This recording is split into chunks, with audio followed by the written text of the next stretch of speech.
Let's go across to Alan Baker, who's an Israeli expert in international law and former ambassador of the State of Israel to Canada.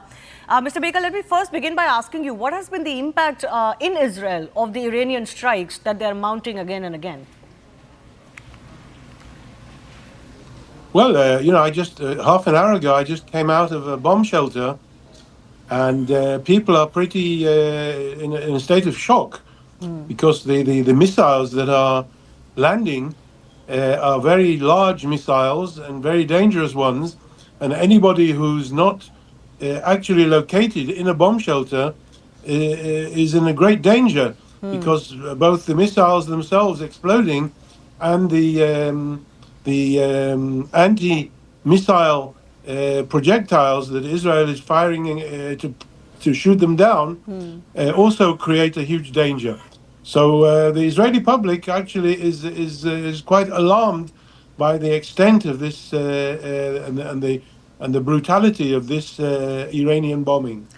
But, after this U.S. intervention and the Israeli strikes also on the 6 Iranian airports just today, both the Israeli military, the U.S. military have been saying they've achieved complete dominance over Iranian airspace. But what is the latest assessment in Israel? How much more retaliatory military capability do you think Iran still possesses? Well, true, the Iranians have been considerably weakened, and their capability of organizing a major strike is severely limited, but they still have emplacements, rocket emplacements in various places in Iran. Iran is a huge country, and as we've seen every few hours, they're managing to fire off 2, 3, or 4 rockets. The last salvo half an hour ago was 7 rockets, which puts half of Israel into bomb shelters. So it's still problematic, and as long as this continues, there'll still be this huge amount of tension. And the question is whether it will continue until the Israelis and the Americans succeed in completely dominating the Iranian missile capability, or whether some type of Iranian agreement to cease firing missiles will be forthcoming. And this remains to be seen. I presume this will play out within the next few days.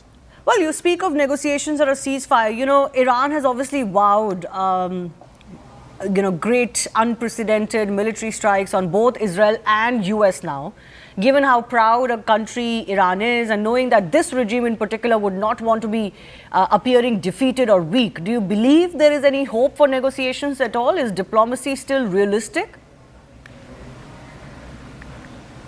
Well, there's a difference between the fact that the Iranian regime is a very proud regime, and I would also distinguish between the Iranian regime and the Iranian people who don't really like the regime that's causing them to suffer, but also their capability. As soon as their capability is strictly limited in it, with every hour that goes by, and when the ongoing action by Israel's Air Force to weaken their capability, at some stage they're going to have to come to the realization that as proud as they might be, they're going to have to be pragmatic and come to some type of realization that this can't continue, and therefore they have to compromise between giving up their capability of firing some type of nuclear weapon against Israel and maintaining their regime, or losing their regime. And I think these 3 possibilities are probably being considered very seriously by the Iranian leadership, and it's just a matter of time now before they're going to have to decide which they prefer. In any event, this continuous raining down of rockets won't be able to continue because they'll simply run out of this capability. Yeah. Then what next? That's a real question. But do you think Iran will attempt any strikes on US bases or assets in the region? Well, it's highly likely. Look, if the Iranians decide to close the Straits of Hormuz, which is an international strait, which according to international law, they're not allowed to impede the transit of shipping. If they do that, then they won't only be disturbing US shipping, they'll be disturbing Chinese shipping and Russian shipping and shipping from all over the world. And this will be a serious reason for intervention by the US and by others. And the question will then arise whether, as a result of any such intervention, the Iranians will decide to act against US forces stationed in the area.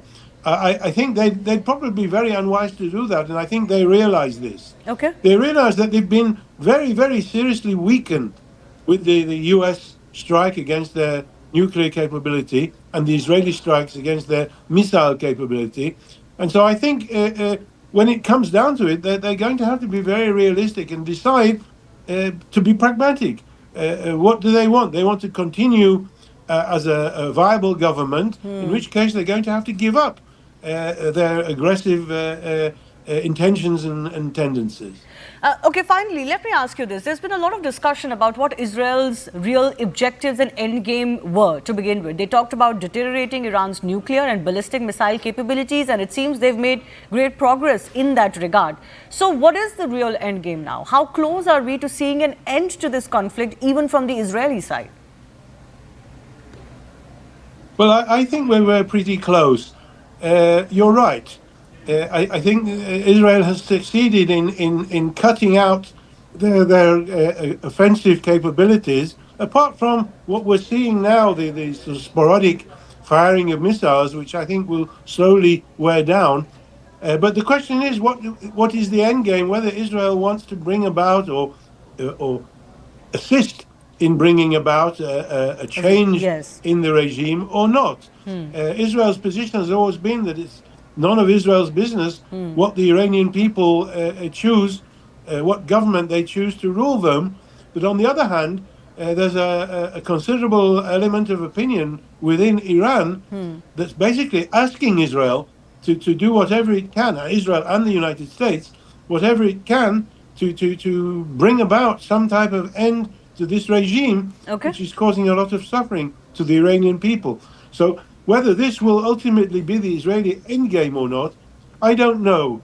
I think Israel's basic position is, as long as we can live peacefully without the fear, first of all, of a nuclear attack by Iran, but also of daily missile attacks, whatever government continues to govern in Iran will be the problem of the Iranian people, and I think this will probably be the outcome.